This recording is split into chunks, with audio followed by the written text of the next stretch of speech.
murió en la cruz, sino que Él resucitó. Por eso Él es victorioso. Él venció la muerte. Amén. Ok, quiero que se vayan a capítulo, hoy vamos a estar viendo el capítulo 18 de 2 de Samuel. Ubíquense por un momento en ese capítulo. Pero principalmente quiero comenzar con una pequeña historia para poder darle una introducción de lo que vamos a ver en el día de hoy. Creo que mayormente todos los que llegamos a este país tenemos que iniciar, cuando llegamos a este país iniciamos un proceso de inmigración. Eso es a través del departamento de UCI. Están familiarizados con ese departamento, supongo. Muchos tienen que hacer procesos de asilo, muchos tienen que hacer sus trámites cuando pasan a la Green Card. En fin, cualquier tipo de trámite tienen que hacerse a través de este tipo de departamento.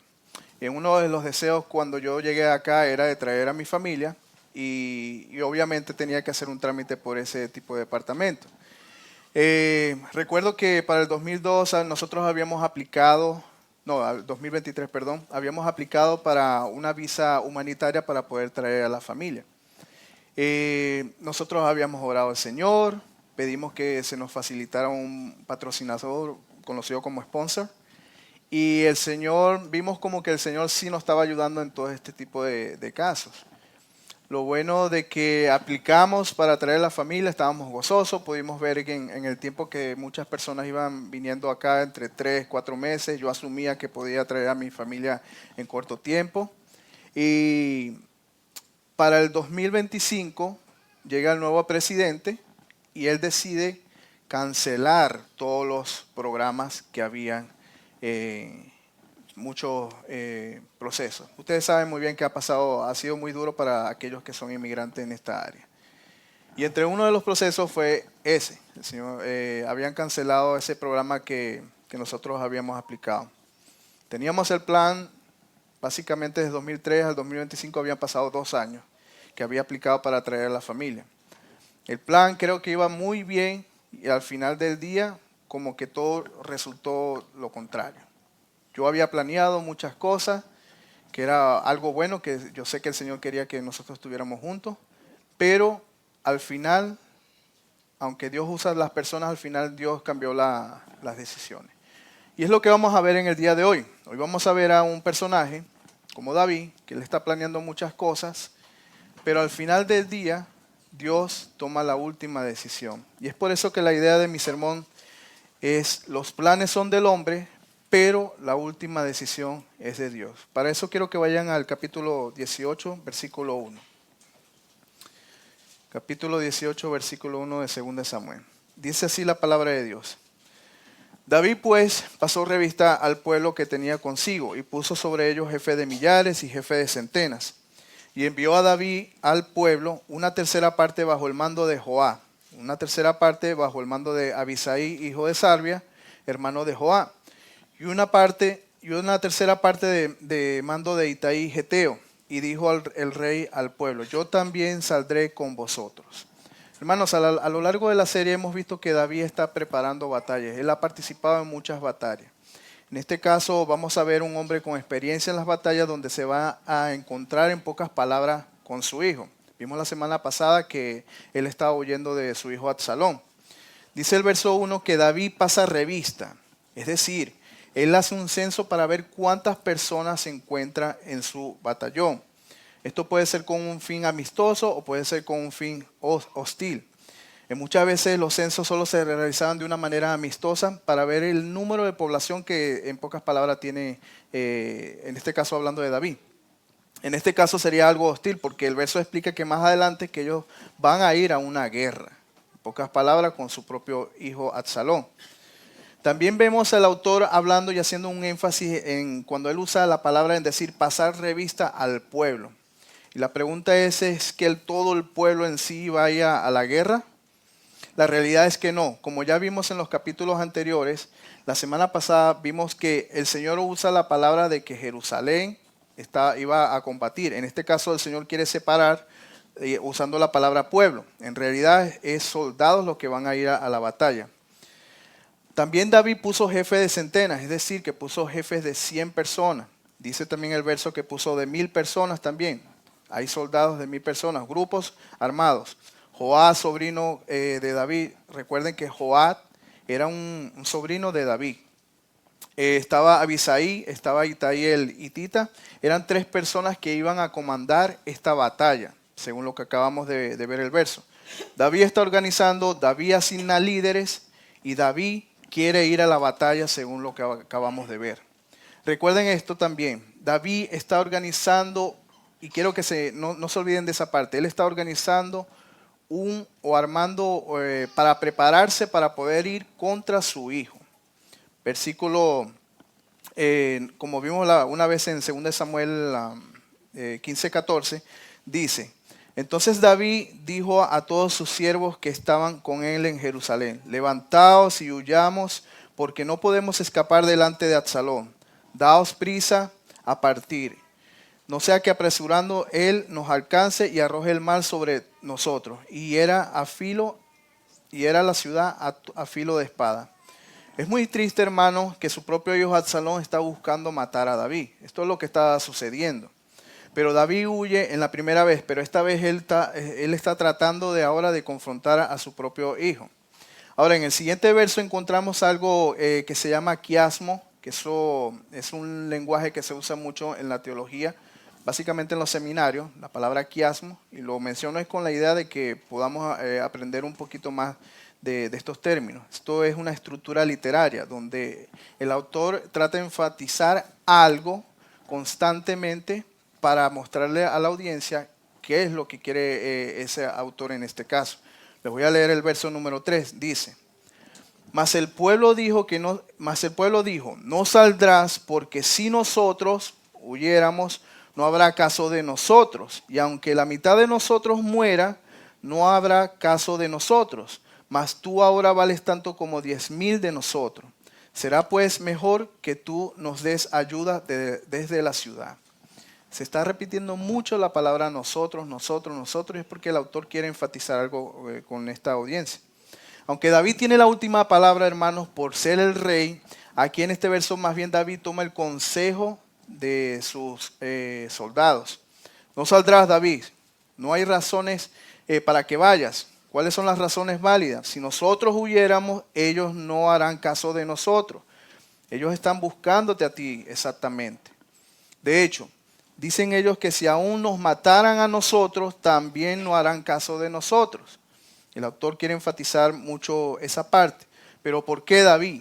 Porque tú eres el rey, porque tú eres el ungido de Dios, porque tú vales como 10,000 de nosotros. Yo creo que una de las cosas que el autor trata de explicarnos en esta área es de que quizás en aquel momento esta persona se acordaba del cántico que le tenían a David. ¿Se acuerda que una vez llegamos a ver en 1 Samuel 18:7 que decían: cantaban las mujeres que danzaban y decían, Saúl hirió a sus 1000 y David a sus 10,000? Interesante que probablemente este cántico, estas personas se acordaban, y había pasado desde cuando salió el cántico al tiempo que ellos mencionan de los 10,000, habían pasado entre 30 y 40 años, más o menos. Es interesante que aún así se acuerden de estas cosas. Versículo 4. Entonces el rey le dijo: yo haré lo que bien os parezca. Y puso el rey a la entrada de la puerta, mientras salía todo el pueblo de 100 en 100 y de 1000 en 1000. Y el rey mandó a Joab y a Abisaí y a Itaí diciendo: tratad benignamente por amor de mí al joven Absalón. Y todo el pueblo oyó cuando dio el rey orden acerca de Absalón a todos los capitanes. Aquí vemos cómo David está tomando el consejo de los soldados, decide quedarse. Recuerden en el versículo 2, cuando David dijo que no iba a ir, que se iba a quedar. También recuerden en esos mismos soldados lo tenían por aprecio a David, al punto de que David se quedó en la entrada a despedir a cada uno de ellos, de 100 en 100, de 1000 en 1000, dice el verso. Y así como vimos en el versículo 2, David sigue armando el batallón, lo está despidiendo, pero ahora David ve salir a su gente como ya lo había planeado. Vemos en estos versos a los líderes de batallas que ya antiguamente habían participado con David en otras batallas recibiendo órdenes específicas. Pero en este caso David le estaba dando unas órdenes a estos capitanes diciendo, tratadme benignamente por amor a mí al joven Absalón. David tiene un plan. David quiere evitar la muerte de su hijo. La razón de por qué David no quería ir a la guerra era por eso mismo, de buscar proteger a su propio hijo. Al David encontrarse que el aprecio que le tenían sus propios soldados, obviamente él decide quedarse, pero él le da instrucciones a estos capitanes. Tratadme benignamente a mi hijo. Hijo que mató, debemos recordar esas partes, de que fue un hijo que mató a su propio hermano, Amnón. Hijo que desobedeció a David como padre. Hijo que anda persiguiendo a su padre solo porque quiere quitarle el trono. La ambición que tenía en el corazón Absalón. Esto es triste, hermano. Y aún David está tratando de guardar, en sus planes está tratando de guardar la vida de Absalón. Recuerde que vimos hace un poco de días donde David intercedía a Jehová por su hijo. Vimos en 2 Samuel 15:31 que decía, y dieron aviso a David diciendo, Ahitofel está entre los que conspiraron con Absalón. Entonces dijo David, entorpece ahora, oh Jehová, el consejo de Ahitofel. Está tratando de que su hijo se quede con vida. De hecho, yo pudiera decir aquí que David no sabe ni siquiera lo que está pidiendo. David, por querer guardar la vida de Absalón, pide que Jehová sobre el consejo de Ahitofel, porque para aquellos días el consejo de Ahitofel era como que si fuera la palabra de Dios. Lo vimos la semana pasada. Dice 2 Samuel 16:23. Y el consejo que daba Ahitofel en aquellos días era como que si se consultara la palabra de Dios. Así era como el consejo de Ahitofel, tanto con David como con Absalón. ¿Qué trata de decirnos el verso? Que era muy sabio el consejo de Ahitofel. Hermanos, todo el pueblo oyó que David, en pocas palabras, quería que guardaran la vida de Absalón. Los planes del hombre son, en este caso de David, está armando tener un plan para guardar la vida de David, pero la última decisión la tiene Dios. Versículo 6. Salió pues al pueblo al campo contra Israel, y se libró de la batalla en el bosque de Efraín. Y allí cayó el pueblo de Israel delante de los siervos de David. Y se hizo allí en aquel día una gran matanza de 20,000 hombres. Y la batalla se extendió por todo el país. Y fueron más los que destruyó el bosque aquel día que los que destruyó la espada. Es triste ver cómo Dios ya había unido a este pueblo, hermanos. Y era un solo pueblo. ¿Se acuerdan que ya el pueblo anteriormente estaba dividido? Dios lo había unido. La división o el golpe de estado que está tramando Absalón hizo que este mismo pueblo se volvieran a enfrentar una vez más. Lo que Dios ha unido, el hombre buscó nuevamente separarlo. Y solo porque Absalón tiene hambre del poder. De hecho, si se recuerdan en Santiago 4:1 nos explica qué es lo que pasa muchas veces en el corazón de nosotros. Santiago 4:1 dice, ¿de dónde vienen las guerras o los pleitos entre nosotros? ¿No es de vuestras pasiones las cuales combatéis en vuestros miembros? Codiciáis y no tenéis, matáis y ardéis en envidia y no podéis alcanzar. Combatís y lucháis, pero no tenéis lo que deseáis porque no pedís. Absalón no quiere pedir, hermanos. Absalón lo único que quiere es tomar el trono de su padre. Y ese tomar llevó a tropas del padre y tropas del mismo Absalón a que se enfrentaran juntos. El texto es claro cuando lo dice que mató 20,000 personas, para ser exacto. El mismo pueblo que Dios había unido ahora se está tratando de matar entre sí mismo.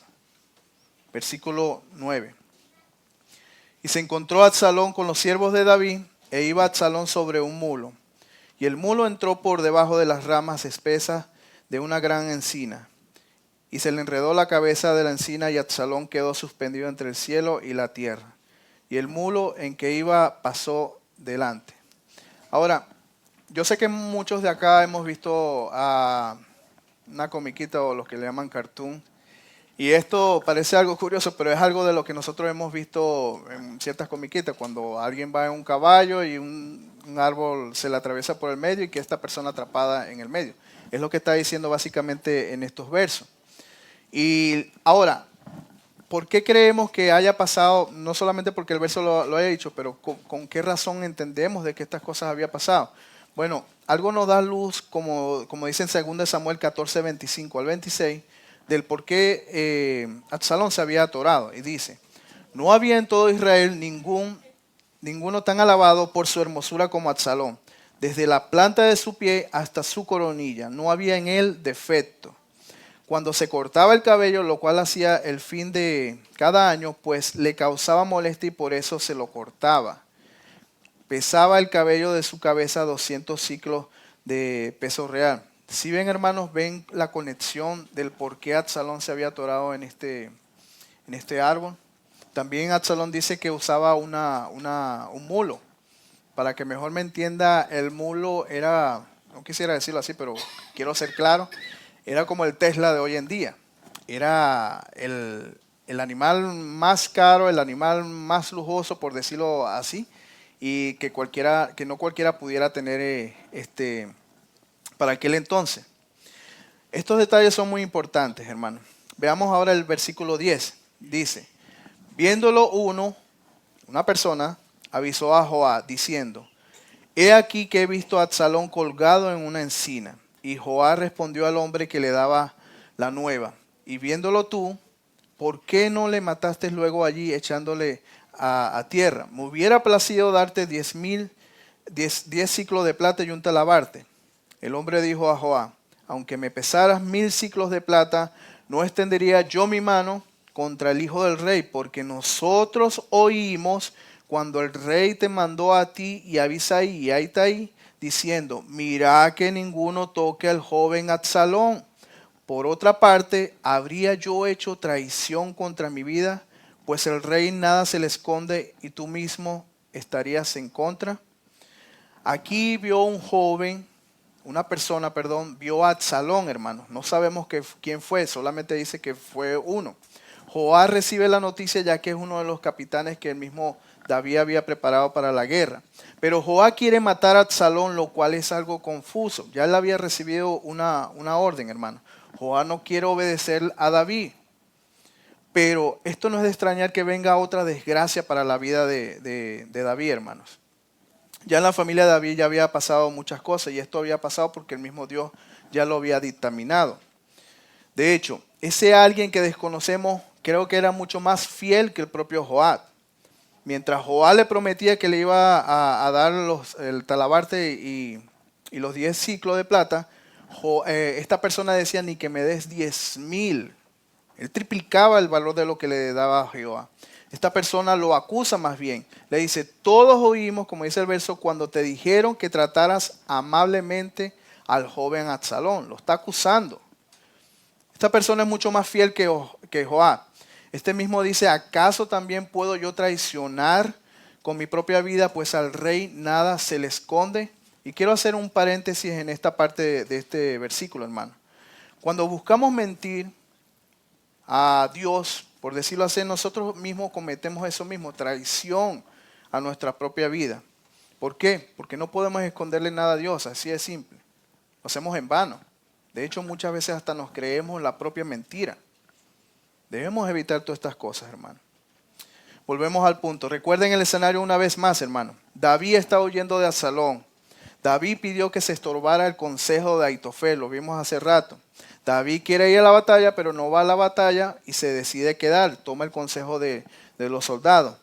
Pero David está tratando de que estas personas que vayan a la batalla traten con amabilidad a su propio hijo. Él está armando todo el plan, todo lo que él quería para que a su hijo le guardara la vida. En pocas palabras, David quiere terminar el plan de lo que le había mencionado.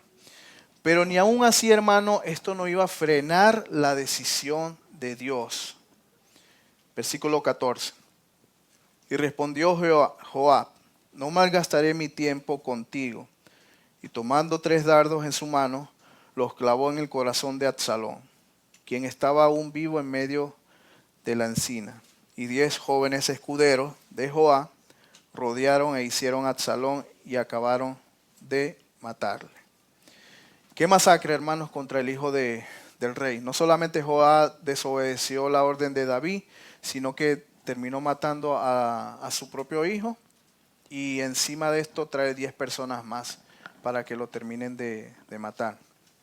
Creo que muchos de nuestros países ha habido situaciones similares cuando quieren tomar venganza. No solamente le basta acabar la vida de una persona o desvivirlo solamente con un arma, sino es que traen más personas o incluso usan la misma arma para hacer más, para asegurarse de que en verdad está muerto. Pero hermanos, ya Dios había destinado la muerte de Absalón. Ya Dios ya lo había dicho. Esto no es de extrañar. Dice en 2 Samuel 17:14 para recordar lo que Dios ya había dicho. Entonces Absalón y todos los de Israel dijeron, el consejo de Usaí Arquita es mejor que el consejo de Aitofel, porque Jehová había ordenado que el acertado consejo de Aitofel se frustrara. David estaba pidiendo lo mismo, ¿sí se acuerdan? David pedía lo mismo. Pero ¿qué dice Dios?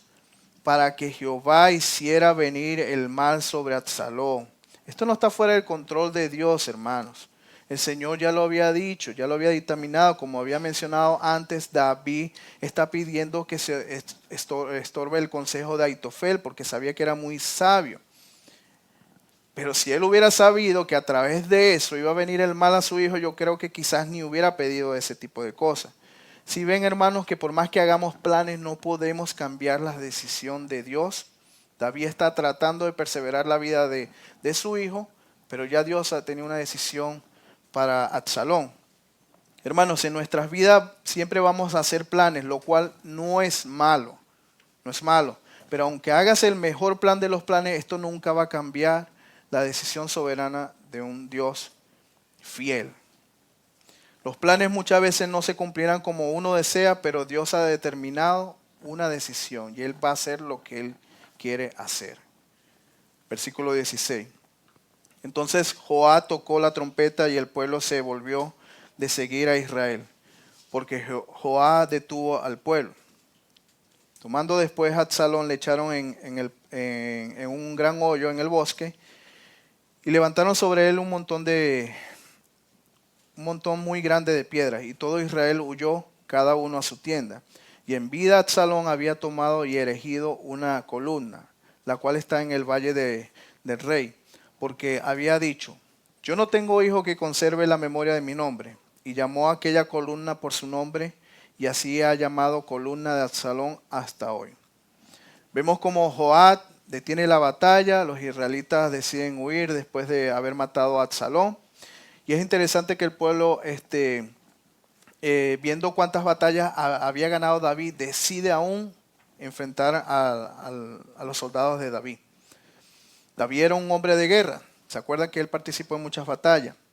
No solamente era un hombre de guerra, sino que también era el ungido del Señor.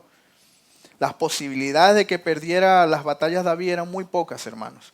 Otro punto aquí es que en el entierro de Absalón, como vimos ahorita en este verso, aún siendo el hijo del rey, estas personas no se molestaron en cavar un hoyo y más bien encontraron uno y lo sepultaron. En otras situaciones mayormente llevan al hijo del rey hacia su propio padre y para que le den un buen sepulcro. Vemos a Absalón que se preocupa mucho por su legado, de acuerdo a lo que vimos en estos versos. Y digo esto porque el mismo verso dice que él construyó una columna para memoria del mismo. Era una persona arrogante que quería recordar su nombre, que la gente recordara su nombre, su legado. Versículo 19. Entonces Ahimaas, hijo de Sadoc, dijo, corre ahora y daré al rey las nuevas de que Jehová ha defendido su causa de la mano de su enemigo. Respondió Joab, hoy no llevarás las nuevas, las llevará otro día. No darás la nueva porque el hijo del rey ha muerto. Y Joab dijo a un etíope, ve tú y di al rey lo que has visto. Y el etíope hizo reverencia ante Joab y corrió. Entonces Ahimaas, hijo de Sadoc, volvió a decir a Joab, sea como fuere, yo correré atrás del etíope. Y Joab dijo, hijo mío, ¿para qué has de correr tú si no recibirás premio por las nuevas? Mas él respondió, sea como fuera, yo correré. Entonces le dijo, corre. Corrió pues Ahimaas por el camino de la llanura y pasó delante del etíope. Para recordar un poco, Ahimaas era uno de los mensajeros que tenía David. Y él era un mensajero muy fiel. De hecho, vimos cómo a Ahimaas le llevaban en aquel momento las noticias a David. Al parecer vemos aquí que Joab está tratando o tramando algo para que Ahimaas no pudiera llevar las noticias. Es posible que Joab no quiere que David mate a Ahimaas. Acuérdense que una vez cuando le dieron la noticia a David de que Saúl y Jonatán había muerto, ¿qué fue lo que hizo en aquel momento? Decidió mandar a matar a David al mensajero por la noticia que le estaban dando. No lo dice el texto, pero es una posibilidad, hermano. Sabemos muy bien que para David no iba a ser una buena noticia saber de que su propio hijo había muerto. A pesar de todos los problemas, David seguía siendo el padre de Absalón. Otro punto que vemos aquí en estos versos básicamente es que hay como una pequeña competencia entre Ahimaas y el etíope, en ver quién puede llevar las noticias primero a Absalón, a David, perdón. Y dice el versículo 24, y David estaba sentado entre las dos puertas, y el atalaya había ido alterrado sobre la puerta en el muro. Y alzando sus ojos, miró y vio a uno que corría solo. El atalaya dio luego voces y lo hizo saber al rey. Y el rey dijo, si viene solo, buenas nuevas trae. En tanto que él venía acercándose, vio el atalaya a otro que corría. Y dio voces el atalaya al portero diciendo, he aquí otro hombre corre solo. Y el rey dijo, ese también es mensajero. Y el atalaya volvió a decir, me parece que el correr del primero es Ahimaas, hijo de Sadoc. Y respondió el rey, ese es hombre de bien y viene con buenas nuevas. Creo que una de las angustias, hermanos, de un padre o de una madre es al saber que su hijo anda en problemas todo el tiempo, siempre se queda el padre o la madre esperando a que su hijo pueda volver a la casa. Aquí vemos a David básicamente haciendo lo mismo, David siendo un rey, David está esperando a la entrada de la ciudad, esperando con el propósito de que su hijo pueda volver de esta guerra. Y digo que estaba esperando, era porque más adelante vamos a ver cómo solo él preguntaba por su propio hijo. Básicamente David nos está mostrando interés más adelante en saber cómo lo de la guerra. Volvamos al verso. Cuando el atalaya dice, es decir, el vigilante, para los que desconocen un poquito este término, atalaya significa vigilante. Era una persona que estaba vigilando desde la torre. Cuando el atalaya dice, me parece que el primero es el que está corriendo es Ahimaas, lo primero que David, hermanos, está asumiendo es que este trae buenas noticias. ¿Y por qué? Porque ya antes Ahimaas había anunciado a David el peligro que corría con su hijo y Jonatán. No es el mismo Jonatán de Saúl, es otro Jonatán. Él había arriesgado su vida para que huyeran al río de Jordán. Ahimaas en aquel momento le trajo, en pocas palabras, una buena noticia para que huyera, porque lo iban a atacar. Pero si se ponen a ver, hermanos, en realidad sí eran buenas noticias lo que estaba recibiendo. Ya había parado la persecución, ya habían ganado la batalla, ya David iba a volver a poder a Jerusalén para restablecer su reino. Sí eran buenas noticias, pero para David no iba a ser buenas noticias sabiendo que su hijo había muerto. Recuerden que él desde mucho antes su enfoque era tratar de guardar la vida de él. Esa era una de las partes de su plan. Versículo 28. Entonces Ahimaas dijo en voz alta al rey, paz, y se inclinó a tierra delante del rey. Y dijo, bendito sea Jehová, Dios tuyo, que ha entregado los hombres que habían levantado sus manos contra mi señor, el rey. Y el rey dijo, vean lo primero que pregunta, ¿el joven Absalón está bien? Y Ahimaas respondió, vi yo un gran alboroto cuando envió Joab al siervo del rey y a mí tu siervo, mas no sé qué era. Y el rey dijo, pasa y ponte allí. Y él pasó y se quedó de pie. Hermanos, si ven que lo primero que Ahimaas hace es postrarse y decirle a David que Jehová había entregado en manos de ellos a los que se habían levantado contra él. En sí le está trayendo buenas noticias, pero David solamente se preocupa por su hijo. No es que no tenga sentimientos pero entiendan los escenarios de lo que está pasando, hermano. Su hijo estaba persiguiendo a su padre. Absalón llevó a la muerte muchas personas por su propia arrogancia. David está en el mismo escenario, llevando tropas contra su hijo. Mucha gente iba a morir, hermanos. Mucha gente iba a morir. ¿Ustedes creen que las personas iban a estar preocupados por la vida de Absalón, sabiendo todo lo que estaba causando Absalón? Y miren el versículo 29. ¿Cómo responde Ahimaas? Yo solo vi un alboroto. Básicamente, Ahimaas le está mintiendo. No le quiso decir a David lo que había pasado con su hijo. Y sabemos esto, hermanos, porque lo acabamos de ver en el versículo. Ahimaas no le quiere decir David. Ahimaas estaba hablando con Joab en el versículo 20 y Joab le dice, no llevarás hoy las nuevas porque el hijo del rey ha muerto. Ahimaas sabía lo que había pasado. Aún así le dijo a David que solamente había un alboroto, él no sabía nada. Versículo 31. Luego vino el etíope y dijo, recibe nuevas, mi señor el rey, que hoy Jehová ha defendido tu causa de la mano de todos los que habían levantado contra ti. El rey entonces dijo al etíope, el joven Absalón, nuevamente vuelve a preguntar lo mismo, el joven Absalón está bien. Y el etíope respondió, como aquel joven sean los enemigos de mi señor el rey y todos los que se levanten contra ti para mal. Ahora, hermanos, esta vez es el etíope que le trae las noticias. Ocurre el mismo escenario como Ahimaas. Una vez más, David no muestra interés por la batalla, él solamente está preocupado por saber de su hijo. Pero el etíope esta vez responde, hermanos, con la verdad. En pocas palabras le está diciendo a David, tu hijo ha muerto. Y veamos cómo ahora David responde. Versículo 33. Entonces el rey se turbó y subió a la sala de la puerta y lloró y yendo decía así, hijo mío Absalón, hijo mío Absalón, ¿quién me diera que muriera yo en lugar de ti? Absalón, hijo mío, hijo mío. Confieso que este fue uno de los pasajes muy tristes al tratar de estudiar este capítulo y sabiendo que hoy es el Día del Padre, entiendo el dolor de David, entiendo el dolor que pudo haber sufrido David. Hermanos, pero la disciplina de Dios no iba a acabar.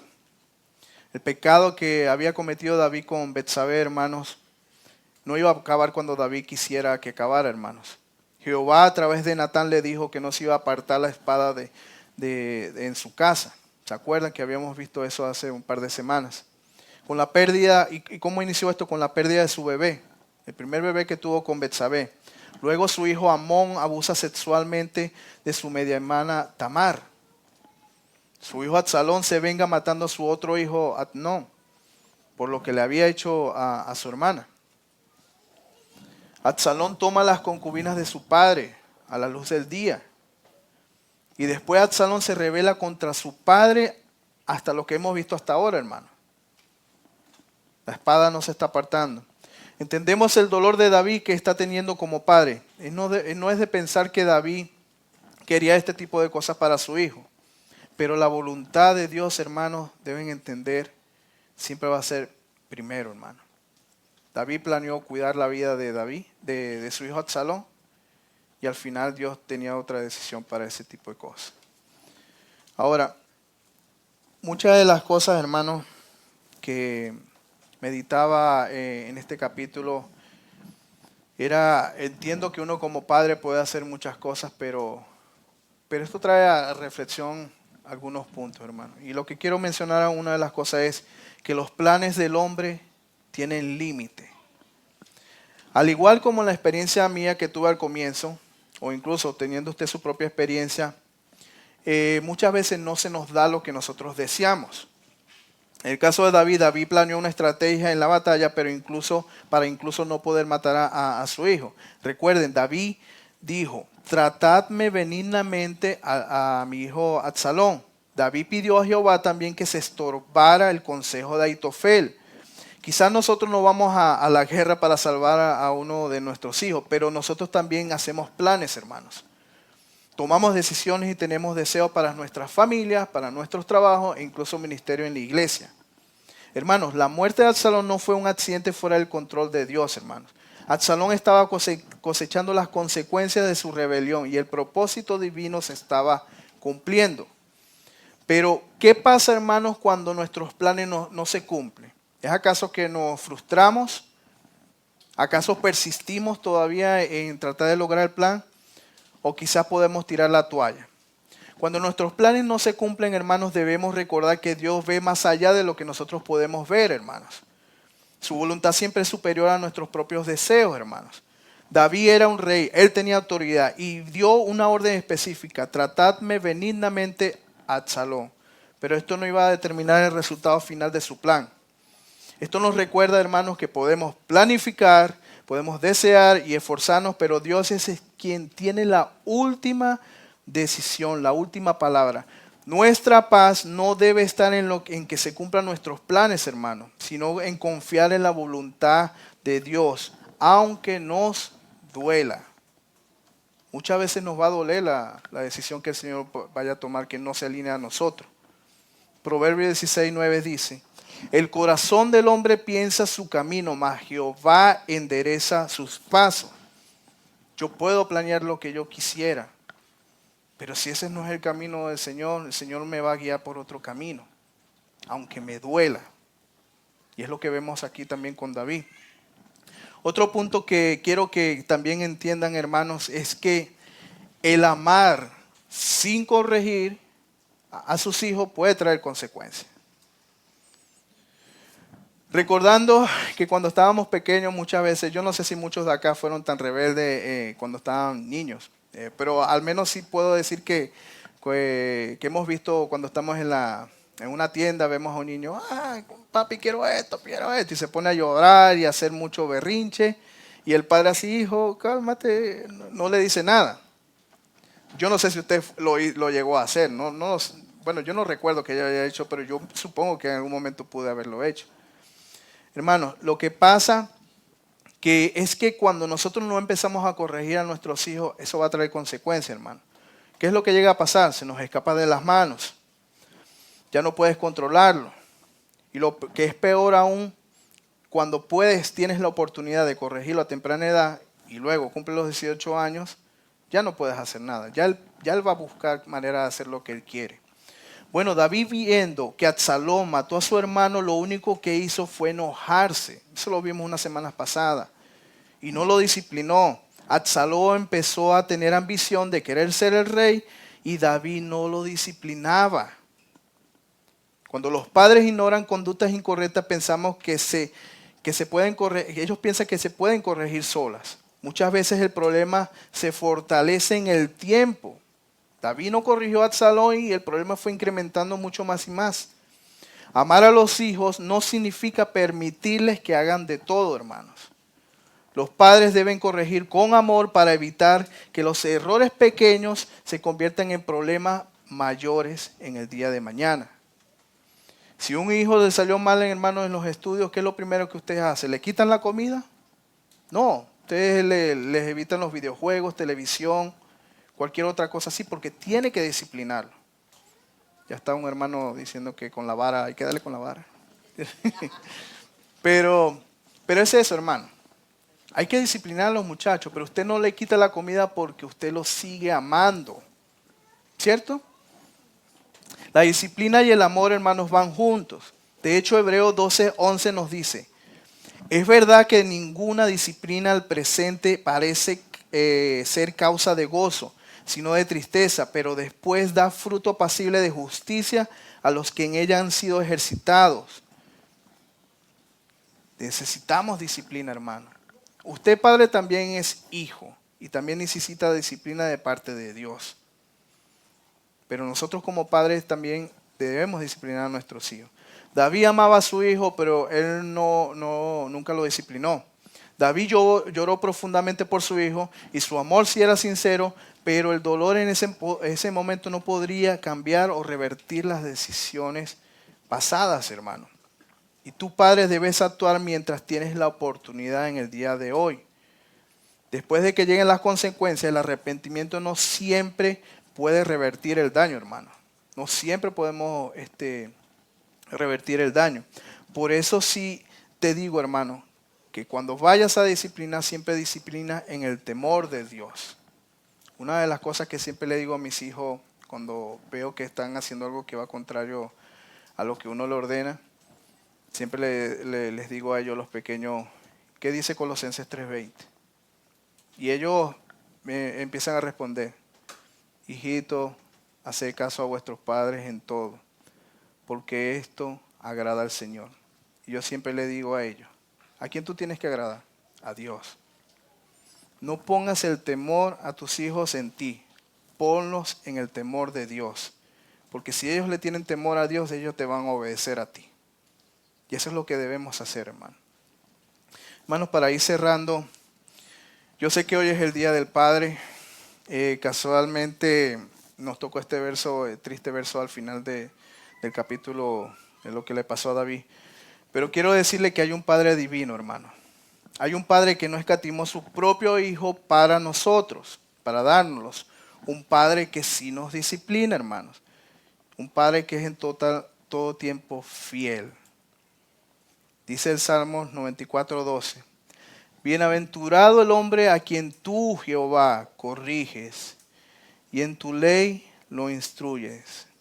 Hermano, ese verso, y quiero que lo aguante un momentico ahí, hermana. Ese verso es una bendición, hermano. Bienaventurado. Recibir la disciplina de Dios es una bendición, hermano. Por eso mismo Dios dice, no rechaces la disciplina del Señor. Seamos ejemplo, tomemos el mismo ejemplo de nuestro Padre Celestial y apliquemos el mismo ejemplo a nuestros hijos. Y recuerden siempre, hermano, podemos hacer planes de cualquier cosa. No es malo hacer planes. Pero la última decisión, Dios la tendrá. Amén. Oremos. Señor, fiel y bueno has sido tú con nosotros y gracias por esta porción pequeña de tu palabra, Señor, porque vemos que cada día nos sigues enseñando, Señor. Siempre caminamos desviados y tú nos traes al camino correcto, Padre. Somos padres y cometemos muchos errores, Señor. David cometió muchos errores, Señor. Permitió que muchas cosas pasaran en la vida de su hijo, pero él nunca quiso corregir o instruirlo en el buen camino. Solamente permitió pretender que lo ama y dejar lo que hacer era incorrecto, Señor. Y nosotros no somos diferentes a David. Muchas veces también caemos en el mismo escenario, Padre. Pero tú, Señor, tú eres el verdadero ejemplo para nosotros, Padre. Tú nos enseñas en tu palabra cómo debemos actuar como padres. Tú nos enseñas que a pesar de que podamos tener planes, Señor, nos debemos confiar en tu soberanía. Porque tú tienes el control de todo el universo, Señor. Aún así, muchas veces quisiéramos nosotros tener control. Hablamos y proclamamos de tu nombre, Señor, que tú eres soberano, pero pareciera que muchas veces no quisiéramos que tú gobernaras, y lo cual es muy mal, Señor. Debemos confiar siempre en la decisión tuya, Señor, aunque no nos guste, Señor, muchas veces. Señor, por ser el Día del Padre, el día de hoy, también oro, Padre, dándote gracias. Gracias por mostrar ese amor a la humanidad, Señor, con tu Hijo, Padre. Tú no escatimaste a tu Hijo, Señor. Quizá creo que la mayoría de nosotros nos costaría dar a nuestro propio Hijo, pero tú no lo escatimaste. Señor, te damos gracias y honra y gloria por todo lo que has hecho por nosotros. Bendice este tiempo porque todo te lo pedimos por el nombre glorioso de tu Hijo amado. Amén.